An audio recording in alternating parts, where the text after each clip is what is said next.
At 2:51 a.m. on a Friday, the digital footprint of a 20-year-old college student simply stops. Just completely vanishes. Right. We have the exact timestamp from a security camera.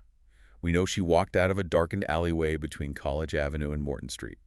We know her cell phone was already gone. And we know she was barefoot, having left her shoes behind at a bar. Exactly. Well, We know her purse and keys were dropped somewhere along the pavement behind her. In a highly active university town, in an era where we are tracked by technology in almost every waking second, she walked out of that camera's frame and vanished into a mystery that has remained entirely unsolved for over 14 years. it's staggering when you really look at it. It is. Welcome to a comprehensive, strictly objective exploration of the timeline you have provided us. Today, we are tracing the life, the sudden disappearance, and the enduring, devastating mystery of Lauren Elizabeth Spierer. And we are going to meticulously follow this trajectory from her birth in 1991, straight through the investigative labyrinth, all the way up to the present day.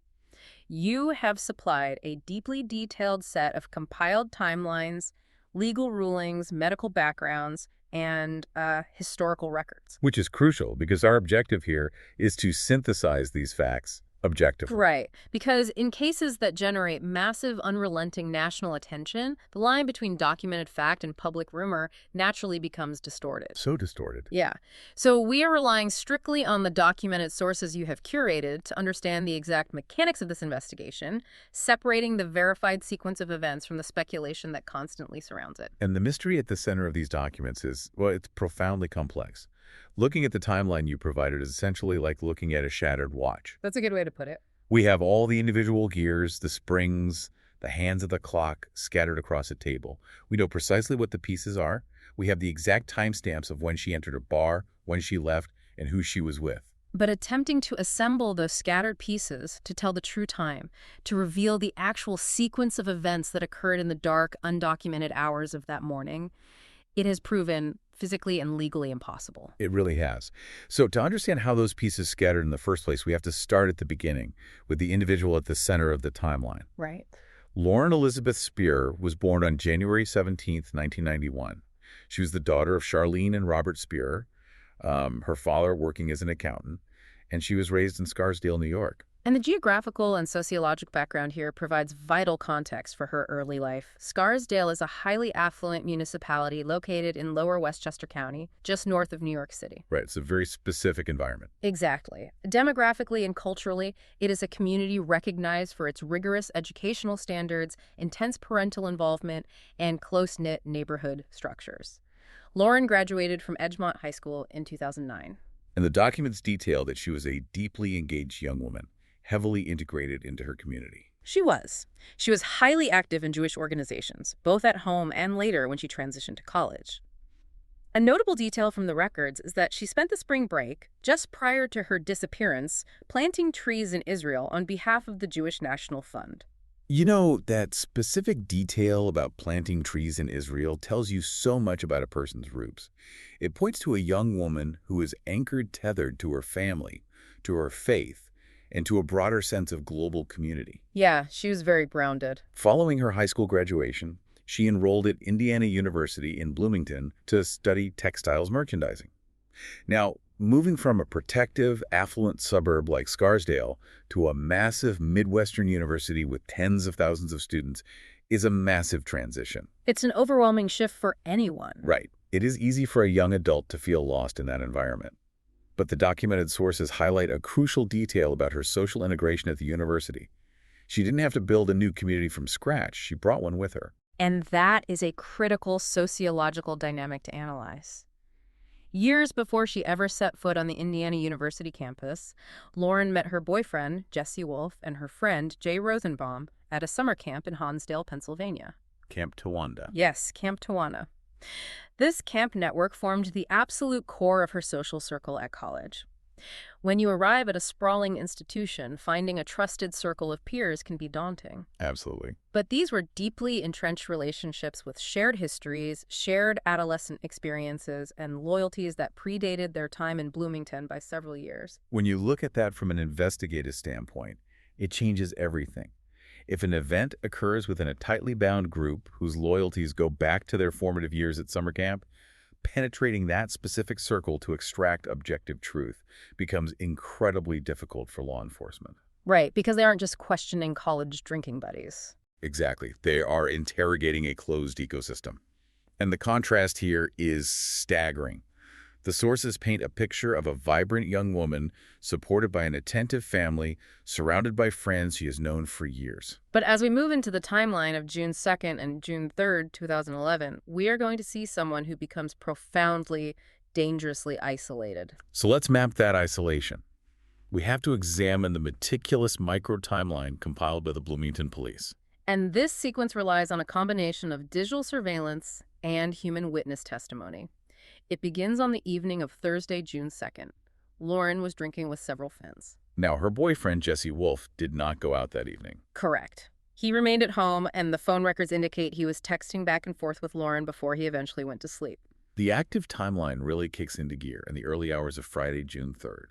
At 12:30 a.m., witnesses report that Lauren left her apartment with a friend named David Ron. They walked together to Jay Rosenbaum's apartment. Right, and it is at this location that she meets up with Corey Rossman, who is Rosenbaum's neighbor. From this moment forward, the narrative begins to accelerate, and we rely heavily on objective digital timestamps. At exactly 1:46 a.m., surveillance footage captures Lauren entering Kilroy's sports bar. This is a critical juncture. Witness statements from individuals inside the establishment that night consistently note that upon arrival, she was already highly intoxicated. She was already struggling. Yes. Then, at 2:27 a.m., surveillance cameras show her exiting the bar in the company of Corey Rossman. The physical condition she is in when she exits is vital to analyze because she leaves her cell phone and her shoes behind at the bar. Both of them. Just left there. Just left. The reports indicate she had taken off her shoes upon walking out onto a sand-covered patio area within the venue and simply never retrieved them. She is now walking through a paved, urban environment completely barefoot. Think about the pure mechanics of what is happening to her physically in that window. Within just 40 minutes of entering that bar, she is rapidly shedding her personal items. It is a systematic stripping away of safety. It really is. First, she loses her cell phone. That is her primary means of communication, her only way to call a cab or reach her boyfriend or dial emergency services. And then she loses her shoes. Right. Which severely degrades her physical mobility and makes her vulnerable to the terrain, glass, or debris. By the time she steps out of that bar at 2:27 a.m., her ability to navigate her environment safely is plummeting. And just 3 minutes later, at 2:30 a.m., she is seen entering the Smallwood Plaza Apartments, which is the complex where her own residence is located. The documented sources introduce a highly specific interaction here with a passerby named Zach Oakes. Right, he noticed her. Yes, he specifically notices her extreme level of inebriation and stops to ask her if she is okay. That interaction is fascinating and, honestly, devastating to view through the lens of human psychology. We hear constantly about the bystander effect. Right, the psychological phenomenon where individuals in a crowd do not offer help to a victim because they assume someone else will intervene. Exactly. But Zach Oakes actually broke that mold. He noticed the vulnerability, and he actively intervened to ask about her welfare. Yet the tragic momentum of that night was so overwhelming that the intervention did not alter the course of events. The timeline shows her leaving the apartment complex again shortly after. Between 2:48 a.m. and 2:51 a.m., she enters an alleyway running between College Avenue and Morton Street. And cameras catch her there too. Yes, security cameras mounted on nearby buildings capture her exiting that alley at exactly 2:51 a.m., walking toward an empty lot.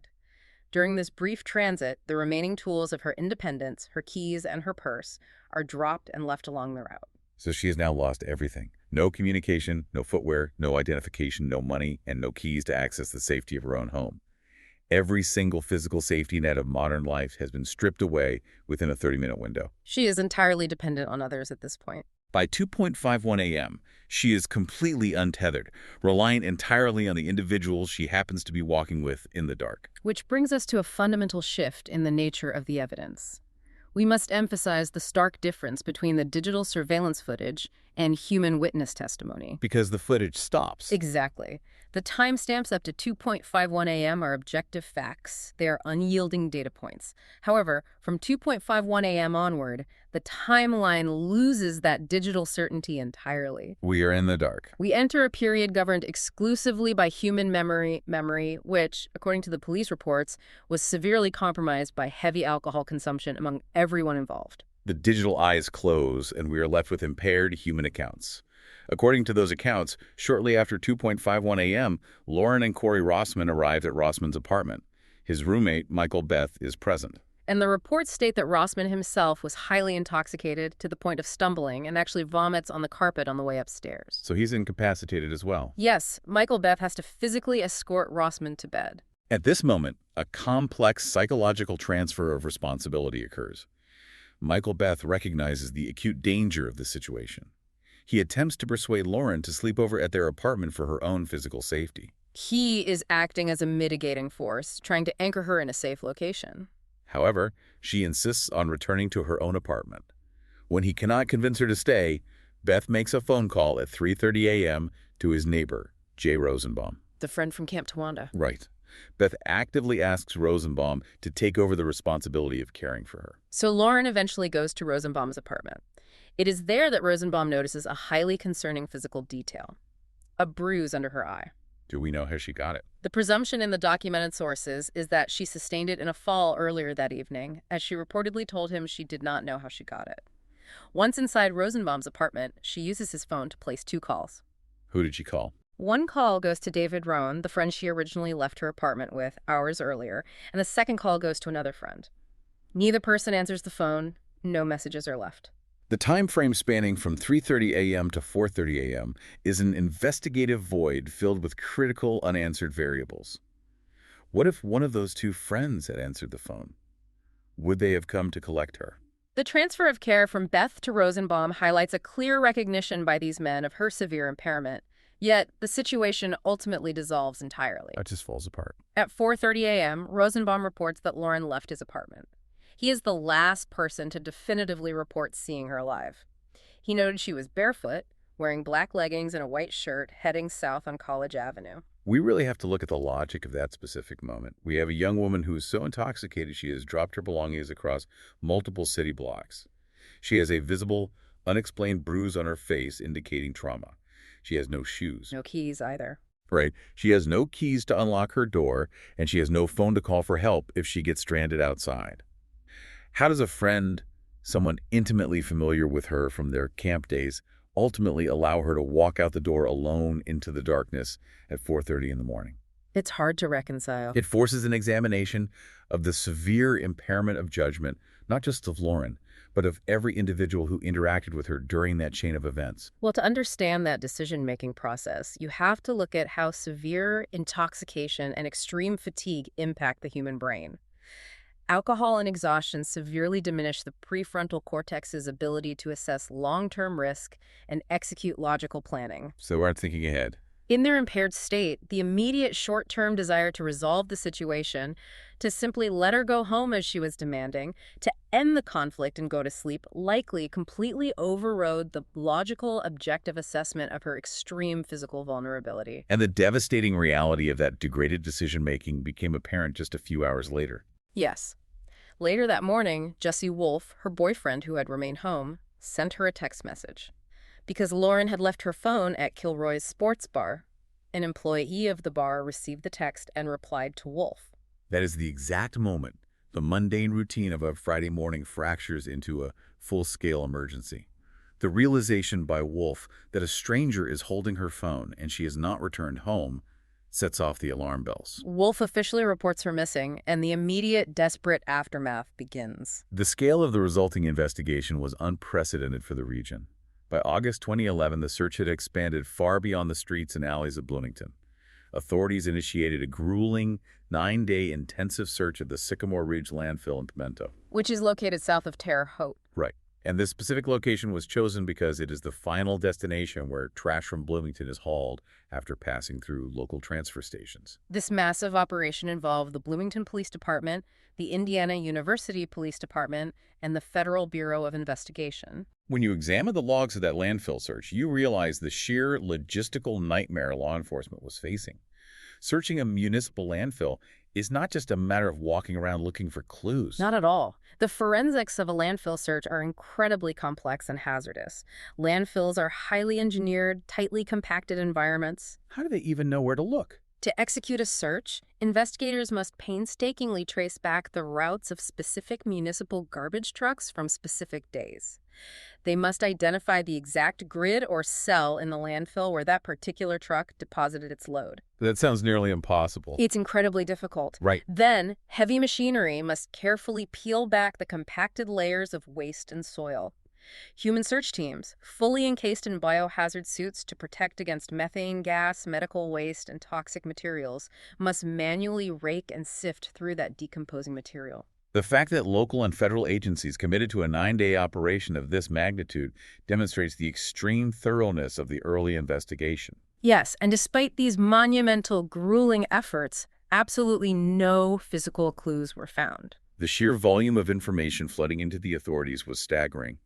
The documented sources state that by May of 2013, investigators had received over 3,060 tips regarding Lauren's disappearance. 3,000 tips. Imagine the manpower required to log, analyze, interview, and clear 3,000 separate leads. Yet the physical evidence remained entirely non-existent. This void of evidence forced the investigation and Lauren's devastated parents to explore increasingly dark theories about what actually transpired in those undocumented hours. Which brings us to the medical realities and the prevailing theories surrounding the case. Robert and Charlene Spierer developed profound suspicions. Based on the circumstance. Right. Based on their daughter's severe level of intoxication and the timeline, they publicly hypothesized that she may have been intentionally drugged while at Kilroy's sports bar. Furthermore, they voiced intense suspicion regarding the men she was with that evening, including her boyfriend, Jesse Wolfe. The parents noted their behavior afterward, right? Yes. The parents specifically noted that these men retained legal counsel very shortly after the disappearance and initially refused police-issued polygraph examinations, though they later complied with privately administered and FBI polygraphs. You can completely understand the absolute cognitive dissonance the parents were experiencing. Their daughter vanishes. They're desperate for cooperation, and suddenly the young men, who were the last to see her alive, are communicating through defense attorneys. It looks highly suspicious from their perspective. To a grieving family, that immediately signals self-preservation and hidden truths. But the men and their legal counsel presented a completely different narrative to the police. One focused not on abduction, but heavily on the concept of an accidental overdose. The overdose theory is heavily documented in the investigative reports. Wolfe and the other friends explicitly told police that Lauren had used illicit drugs in addition to alcohol on the night leading up to her disappearance. Is there background for that in the reports? Yes, the compiled sources reveal a history that contextualizes this claim. 9 months prior, in September 2010, she had been arrested on charges of public intoxication and illegal consumption. Furthermore, police searches of her room immediately after her disappearance yielded a small amount of cocaine. The specific granular claims made by Jay Rosenbaum regarding that night are critical to analyze here. He told investigators that Lauren consumed alcohol, snorted cocaine, and crushed up Klonopin tablets over the course of the evening.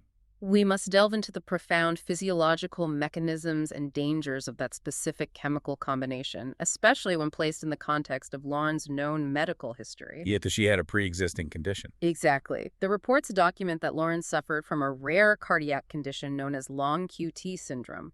Long QT syndrome is an electrical conduction disorder of the heart. How does that work biologically? Well, the heart relies on a highly precise flow of electrical signals, specifically the movement of sodium and potassium ions, to trigger a heartbeat and then reset for the next one. The QT interval is the time it takes for the heart muscle to repolarize or reset. Okay, so it's a timing issue. Right. In long QT syndrome, this resetting phase takes abnormally long. If a new heartbeat triggers before the reset is finished, it causes a chaotic, wildly erratic heart rhythm that can be instantly fatal. So if we look at the pharmacology of what Rosenbaum claims she ingested, you have a perfect lethal storm brewing in her bloodstream. You have alcohol, which is a central nervous system depressant. And you have Klonopin. Right, a benzodiazepine, which is also a powerful depressant that slows the respiratory system. Then you introduce cocaine, a powerful stimulant that spikes the heart rate and constricts blood vessels. The body is receiving violently conflicting signals. It is entirely overwhelmed. When you subject a heart that already suffers from the electrical instability of long QT syndrome to that kind of chemical tug-of-war, the risk of a sudden, fatal cardiac event is amplified exponentially.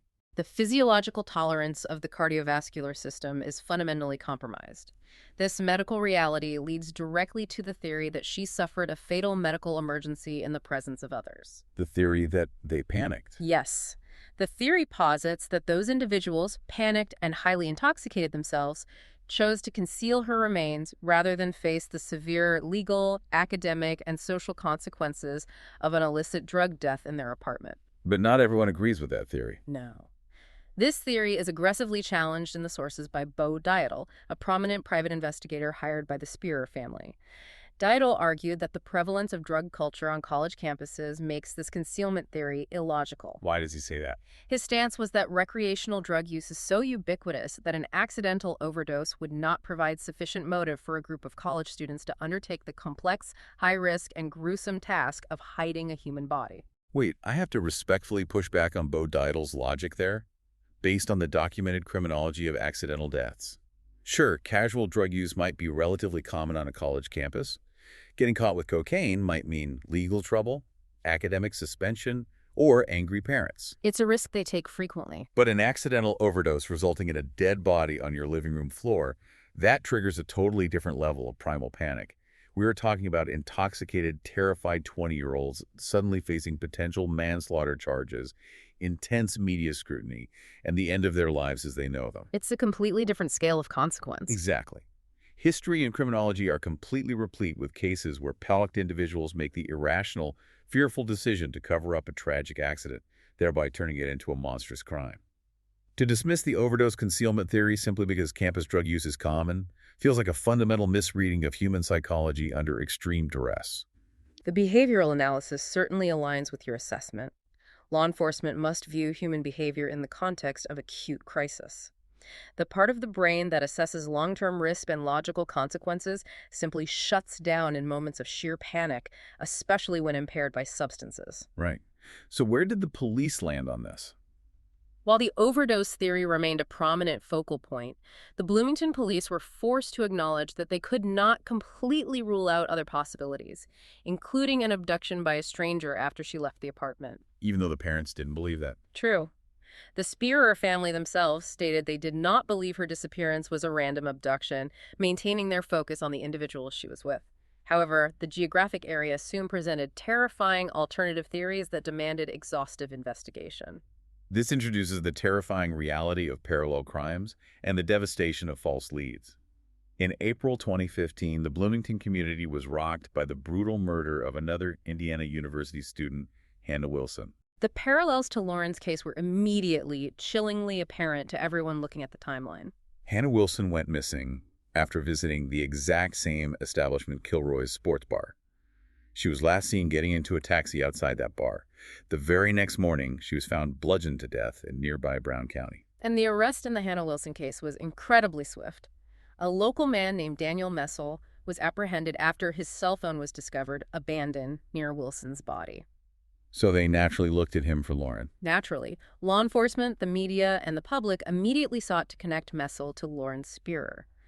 This is a common phenomenon in investigations, tied to a psychological concept called apophenia. Apophenia, what is that exactly? It's the human tendency to perceive meaningful patterns or connections between completely unrelated things.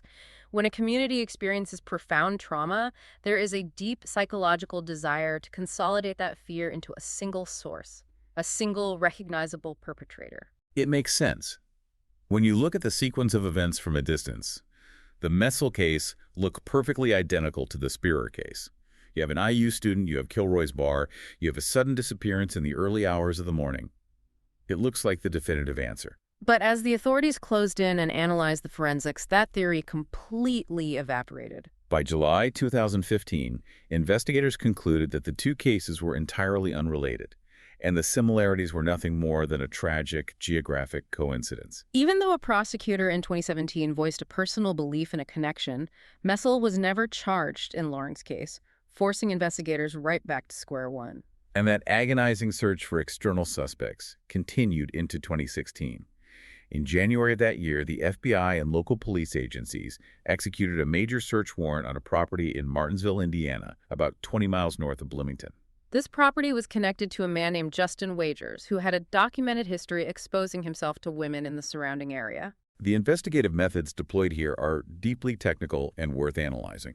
Authorities brought in specially trained cadaver dogs. These canines are highly sensitive to the specific volatile organic compounds released during human decomposition. And the reports indicate that those cadaver dogs actually indicated potential evidence on the property. That must have been an adrenaline-fueled moment for the investigators, thinking they finally had a physical location. Undoubtedly. When cadaver dogs hit on a scent, it triggers a massive escalation in forensic protocol. Forensic anthropologists were brought to the site. What do they look for? They conducted a meticulous, grid-based dig, sifting the dirt from the floor of the barn where the dogs alerted. Forensic anthropologists are specifically looking for microscopic anomalies in the earth changes in soil stratification, chemical alterations indicating decomposition, or tiny, fragmented pieces of bone. They even seized a vehicle, right? Right. Authorities even seized and towed a white truck belonging to Wagers from the property for microscopic analysis. Yet, despite this rigorous, scientifically driven search, they found absolutely nothing connected to Lauren. Another promising lead disintegrates into dust. The professional frustration for the authorities is one thing, but for the Spierer family, the emotional whiplash of these false starts must have been unbearable. It's agonizing. With the criminal investigation stalling out and no physical evidence materializing, the parents turned to a completely different avenue to seek the truth: the civil justice system. The legal labyrinth initiated by the Spierer family provides a fascinating look at the intersection of civil law, negligence, and unsolved mysteries. The parents filed civil lawsuits against Corey Rossman, Jay Rosenbaum, and Michael Beth. Based on negligence. Yes. The core accusation in these suits was negligence. The parents alleged that these men supplied Lauren with alcohol when she was already visibly and dangerously intoxicated, and then fundamentally neglected their duty to ensure she returned safely to her apartment, a failure that they argued directly led to her disappearance and presumed death. The strategy behind this lawsuit is critical to understand. When you look at high-profile cold cases where the criminal standard of beyond a reasonable doubt cannot be met, civil lawsuits are often utilized not necessarily to extract financial damages, but as a mechanism to compel discovery. Which they successfully did. They did.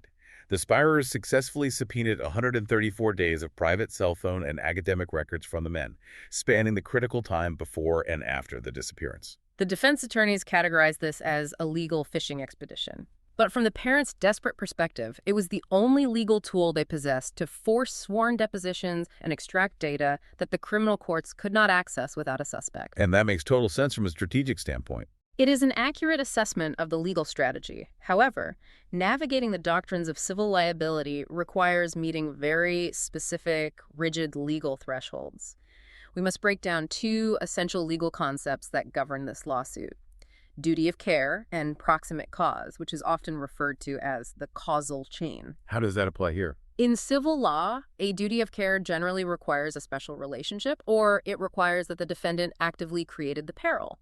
In 2013, federal judge Tanya Walton Pratt examined the case specifically against Michael Beth. And what was the ruling? She dismissed the suit against him, determining that under Indiana law, he possessed no legal duty of care for Lauren, as he did not supply her with the alcohol and merely tried to offer her a place to sleep. You really have to weigh the strict legal reality against the moral implications for a moment.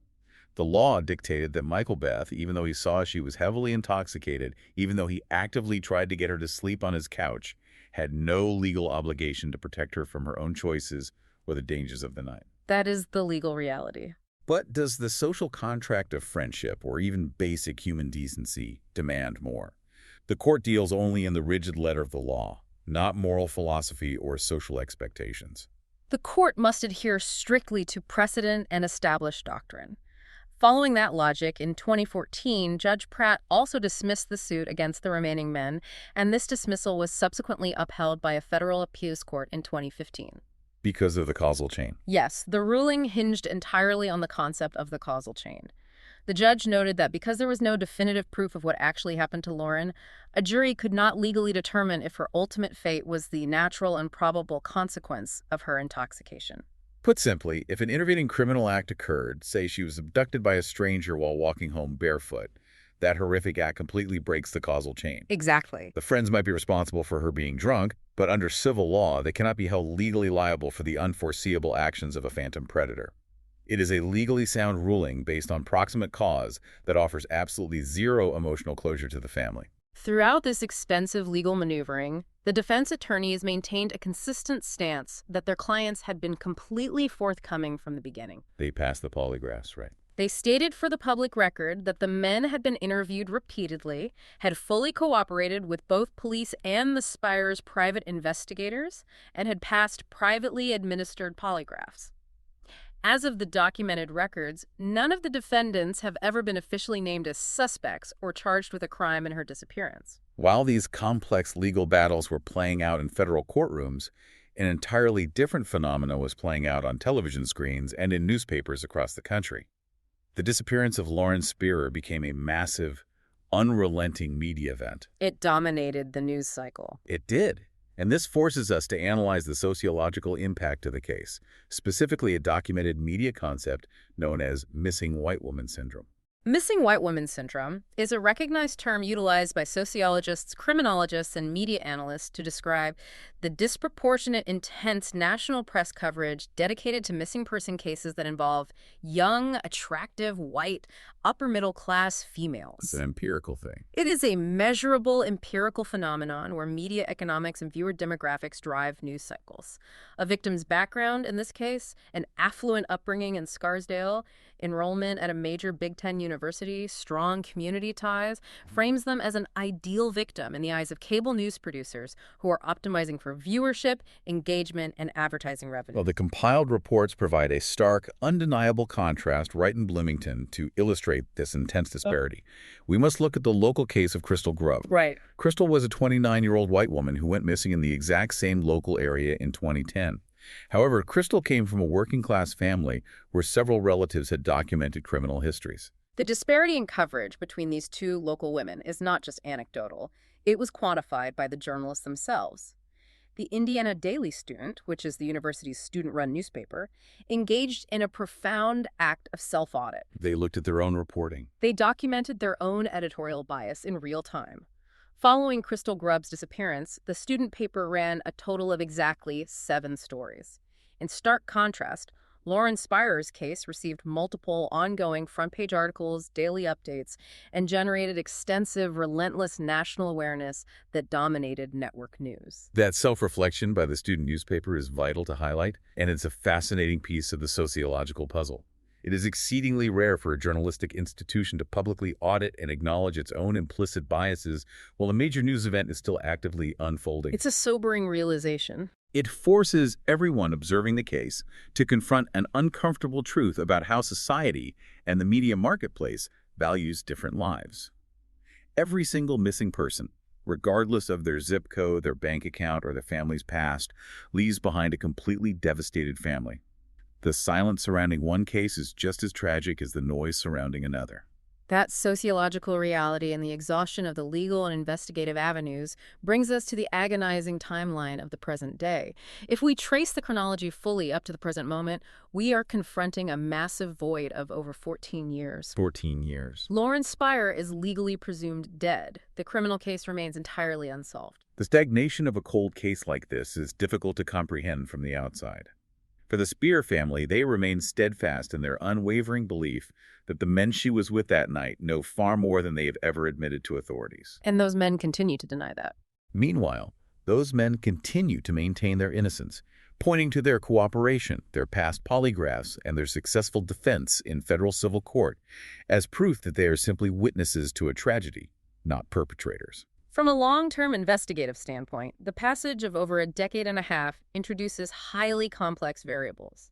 On one hand, memory decay is a severe obstacle. The reliability of human recollection fades exponentially, making any future witness testimony inherently vulnerable in court. But time can also be an asset, right? Yes, the passage of time can occasionally be an asset in cold cases. The fierce allegiances and shared secrets of 20-year-old college students can sometimes dissolve as people enter their 30s, start families, gain distance from their youth, and reassess their moral priorities. Priorities change. Exactly. Sometimes the heavy psychological burden of a shared secret eventually forces someone to come forward, but as of the present day, in this case, that has not occurred. It leaves the Spierer family in an agonizing perpetual state of limbo. They do not have a definitive timeline of her final moments. They do not have a physical location to mourn. They do not have the framework of justice. They have nothing to anchor their grief. When a loved one vanishes without a trace, the not knowing freezes the family in time. While the rest of the world moves forward, while the university graduates new classes, and while the men she was with build their adult lives, her parents remain emotionally trapped right at 4:30 a.m. on June 3, 2011, waiting for a door to open or a phone to ring. As we conclude this highly detailed synthesis of the documents and timelines, there is a profound paradox that warrants your independent reflection. Consider the absolute permanence and ubiquity of the digital footprints we leave behind in modern society. It's everywhere. The records we analyze show exactly when Lauren's phone moved, exactly when a security camera caught her image in a darkened alleyway, and exactly when a text message bounced back from a bartender. We live in an era where we are tracked, cataloged, and recorded for almost every single second of our lives. We have satellites, facial recognition, and endless data logs. Yet despite this massive interconnected web of modern surveillance, the most critical 60 minutes of a young woman's life can still vanish into total, impenetrable darkness. It demands that you question the actual limits of our technological safety nets when they are confronted with the unpredictable, chaotic reality of human tragedy. Thanks for listening.